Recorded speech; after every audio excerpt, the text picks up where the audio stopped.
Excel में if function एक conditional function है जो किसी दिए गए कंडीशन को चेक करता है और उसके बेसिस पे यानी कि उसके रिजल्ट के बेसिस पर अलग अलग वैल्यूज को रिटर्न करता है।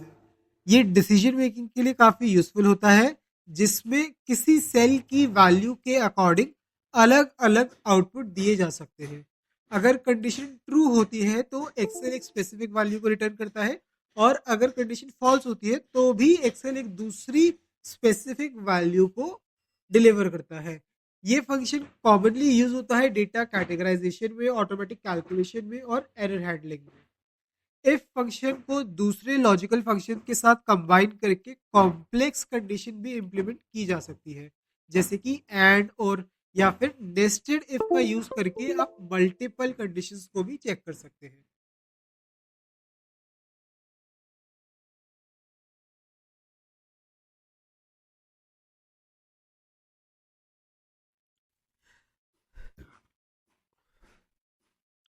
तो चलिए अब हम इफ फंक्शन के सिंटेक्स के बारे में बात करते हैं। अगर इसके सिंटेक्स के बारे में बात करें तो इसका सिंटेक्स काफी सिंपल होता है। तो इसका सिंटेक्स सबसे पहले होता है फंक्शन नेम के साथ स्टार्ट, जो कि है इफ। उसके बाद हम ब्रैकेट को ओपन करते हैं।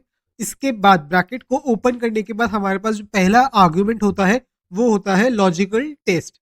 ये एक कंडीशन है जो चेक की जाती है। अगर ये कंडीशन ट्रू होती है तो जो पहली वैल्यू होती है इफ फंक्शन के अंदर उसे रिटर्न किया जाता है, और अगर फॉल्स होता है तो दूसरी वैल्यू को रिटर्न किया जाता है। इसके बाद आता है दूसरा आर्ग्यूमेंट जो कि है वैल्यू इफ ट्रू। आप देख सकते हैं value if true and value if false, ये दोनों ही आर्ग्यूमेंट्स स्क्वायर ब्रैकेट्स के अंदर है, यानी कि ये दोनों ही आर्ग्यूमेंट्स ऑप्शनल है। अगर आप यहाँ पे कोई भी वैल्यू सप्लाई नहीं करते, कोई भी कंडीशन सप्लाई नहीं करते, या फिर कोई भी जो आउटपुट आप दिखाना चाहते हैं उसे सप्लाई नहीं करते हैं यहाँ पे, तो इस केस में यानी वैल्यू इफ ट्रू के केस में ट्रू रिटर्न होगा, और वैल्यू इफ फॉल्स के केस में फॉल्स रिटर्न होगा। तो इन दोनों पैरामीटर्स की जो डिफॉल्ट वैल्यू है, क्योंकि ये दोनों ऑप्शनल पैरामीटर्स हैं, और मैंने आपको पहले भी बताया था कि जो पैरामीटर्स ऑप्शनल होते हैं उनकी एक डिफॉल्ट वैल्यू होती है। तो यहाँ पे वैल्यू ऑफ ट्रू की जो डिफॉल्ट वैल्यू है वो है ट्रू, एंड जो वैल्यू ऑफ फॉल्स की डिफॉल्ट वैल्यू है वो है फॉल्स।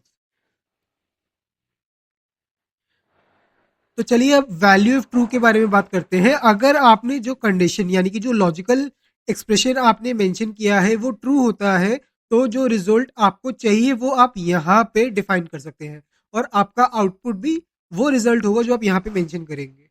अब हम बात करते हैं इसके तीसरे आर्ग्यूमेंट के बारे में, जो कि है वैल्यू ऑफ फॉल्स। अगर आपने जो कंडीशन दी है वो फॉल्स होती है तो जो ऑल्टरनेट यानी कि जो सेकंड नंबर पे रिजल्ट है वो दिखाई देता है। एग्जाम्पल के तौर पे मान लीजिए अगर आपको ये चेक करना है कि एक स्टूडेंट पास है या फेल है, तो इसको आप इफ फंक्शन के साथ कैसे करेंगे। तो सबसे पहले हम इफ फंक्शन टाइप करेंगे, उसके बाद ब्रैकेट को ओपन करेंगे, उसके बाद टाइप करेंगे A1 ग्रेटर देन 40, 40 जो है पासिंग मार्क्स है, कॉमा डबल कोट्स के अंदर हम पहले वैल्यू इफ ट्रू वाले आर्ग्यूमेंट पे लिखेंगे पास, फिर कॉमा देंगे, और वैल्यू इफ फॉल्स वाले पैरामीटर में हम टाइप करेंगे फेल। अब अगर A1 में जो वैल्यू है अगर वो 40 से ज़्यादा होती है तो हमारा जो रिजल्ट होगा वो होगा पास, और अगर A1 में जो वैल्यू है वो 40 या 40 से नीचे होती है तो हमारा जो रिजल्ट होगा वो होगा फेल। तो पहले अगर कंडीशन ट्रू होती है तो जो सबसे पहले हमने चीज़ मेंशन की है पास वो रिटर्न होगा, और अगर कंडीशन फॉल्स हो जाती है तो जो सेकंड नंबर पे हमने यानी कि तीसरे आर्ग्यूमेंट में जो वैल्यू हमने डिफाइन करी है वो रिटर्न होती है।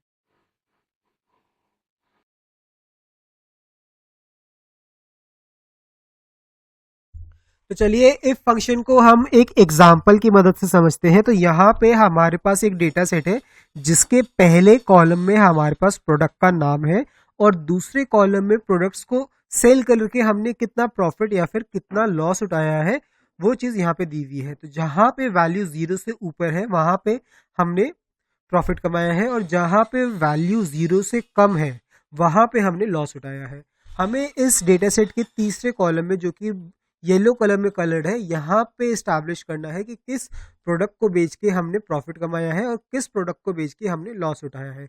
जहाँ पे हमें प्रॉफिट कमाया है वहाँ पे प्रिंट होना चाहिए प्रॉफिट, और जहाँ पे लॉस उठाया है वहाँ पे प्रिंट होना चाहिए लॉस। तो इस क्वेश्चन को हम इफ फंक्शन की मदद से करेंगे। तो सबसे पहले हम फंक्शन का नाम टाइप करेंगे इक्वल टू डालने के बाद, जो कि है इफ।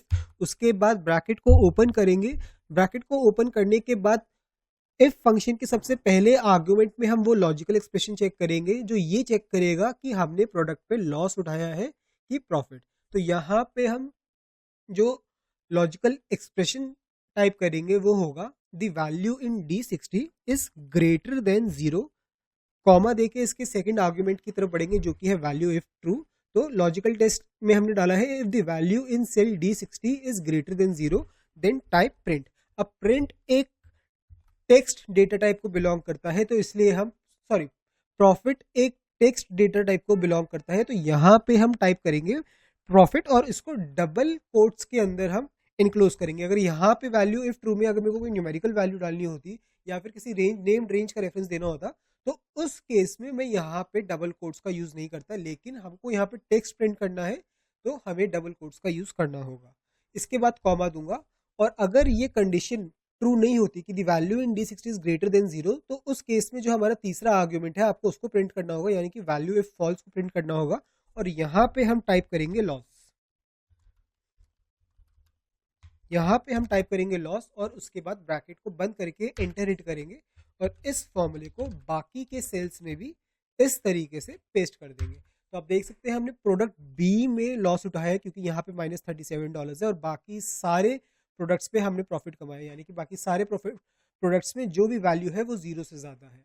अब इस फंक्शन में एक जो ड्रॉबैक है छोटा सा, वो ये है कि अगर कहीं पे हमने ना प्रॉफिट उठाया ना लॉस उठाया, या जहाँ पे हमारे पास ब्रेक इवन वैल्यू आएगी यानी कि जहाँ पे 0 होगा, उस केस में भी ये जो फंक्शन है लॉस दिखाएगा। क्यों? क्योंकि हमने अपने लॉजिकल एक्सप्रेशन में ये स्पेसिफाई किया है अगर वैल्यू 0 से बड़ी है तो ही आपको प्रॉफिट प्रिंट करना है, बाकी सारे केस में आपको लॉस दिखाना है। तो इस केस को सॉल्व करने के लिए हम क्या कर सकते हैं, नेस्टेड इफ का यूज कर सकते हैं। इसी तरह से हमको फॉर्मूला टाइप करना होगा, लेकिन इसके जो तीसरा आर्ग्यूमेंट है यानी कि जो वैल्यू इफ फॉल्स वाला आर्ग्यूमेंट है, वहां पे हम एक और इफ फंक्शन अप्लाई कर सकते हैं और इस कंडीशन को चेक कर सकते हैं कि अगर कोई वैल्यू 0 के इक्वल है तो वहां पे हम प्रिंट करें ब्रेक इवन, और जहां पे 0 से कम होगी वहां पे आ जाएगा लॉस।